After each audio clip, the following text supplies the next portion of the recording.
โอ้ဒီနေ့ကတော့ကလေးကိုခောက်ဆွဲပြုတ်နေတင်ပေးမှာပါမောင်လေးကခောက်ဆွဲကို cheese နဲ့စားရှင်နဲ့လှုပ်ပေးအောင်ဆိုလို့မလှုပ်ပေးဘူးလို့လှုပ်နေတင်ပေးမယ်ဆိုပြီးသူ့ကိုခေါ်လိုက်တာ ข้าวซอยลูกซ้ายเลย โอเคပါနေထည့်มาเลย ชีส ပါထည့်มา ชีส cheese โอเค ชีส ပြော မဟုတ် ပြော ဘူး နော် နော် โอเคမြန်မာစကားလည်းမပီတပီနဲ့ ยีแท้แม่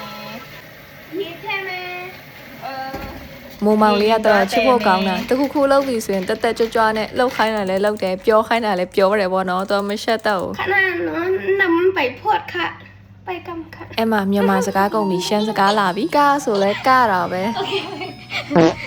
ข้าวตลาข้าวตะเป အဲ့မှာခောက်ဆွဲတွေကိုဖောက်ပြီးတော့ခုနတည်ထားတဲ့ရေထဲမှာထည့်လိုက်ပါမယ်โอเคโอเคနောက်ဆုံးတစ်ခုထည့်မယ်ခောက်ဆွဲတွေတည်ထားတဲ့အချိန်မှာအနစ်တွေကိုပကံတစ်လုံးထဲမှာတွားပြီးဖောက်ထားပါမယ်ဖောက်ဆိုင်နေသူ့ကိုပဲအကုန်လုံးလောက်ခိုင်းလိုက်တော့တယ် có em ông muốn ăn không ạ? Alo con để xem thầy sự. เพื่อนได้เนี่ยอันไหนขยันยังเพื่อนทำเพี้ยน ခောက်ဆွဲလေးကြက်ပြီဆိုတော့ခုနဖောက်ထားတဲ့အနစ်ပကံထဲမှာခောက်ဆွဲထည့်လိုက်ပါမယ်ဟာဒါကတော့ကင်မရာမန်ကြီးရဲ့ဗီဒီယိုရိုက်တဲ့ skill ပဲဖြစ်ပါတယ်အဲ့မှာသူ့ကိုဗီဒီယိုရိုက်ရင်သူများငင်ငင်ရိုက်ရတယ်လို့တင်ပြလိုက်တယ်ပြီးရင်တော့အားကြီးနဲ့မွေပေးလိုက်ပါမယ်ဒါကတော့သုံးထုပ်စာလောက်တာပါ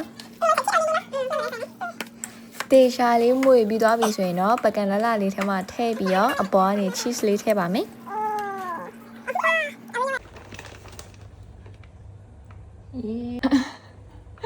Ôm cancer on.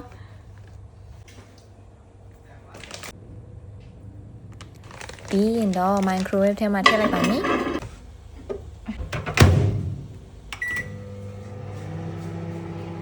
30စက္ကန့်လောက် wait ထားတော့မရသေးဘူးအဲ့တော့နောက်ထပ်30စက္ကန့်လောက်ထပ်ပြီး wait လိုက်ပါမယ်ပိုက်ကလည်းအရန်စာနေပြီဆိုတော့အဲ့မှာ2ယောက်သားညီညာညာအဖုံးသူတို့ဖွင့်လိုက်တယ် ว้าว အငွေ့တွေကိုပြန်နေရောပဲကြည့်ရင်လည်းတော့ပိုက်ပြန်စားလာပြီအဲ့မှာတစ်ချက်စားပြလိုက်တယ်အဲ့နေ့မှာသူကိုယ်တိုင်လှုပ်တယ်ဆိုပြီးတော့သူ့ကိုသူကုံယူနေတာတယောက်ပြီးတယောက်လိုက်ကြွေပကံတွေရောပါတယ်ရောယူပေးတာသူများအောင်မိုးနဲ့နေတော့ခောက်ဆွဲတော့ပြုတ်တက်သွားမယ်နော်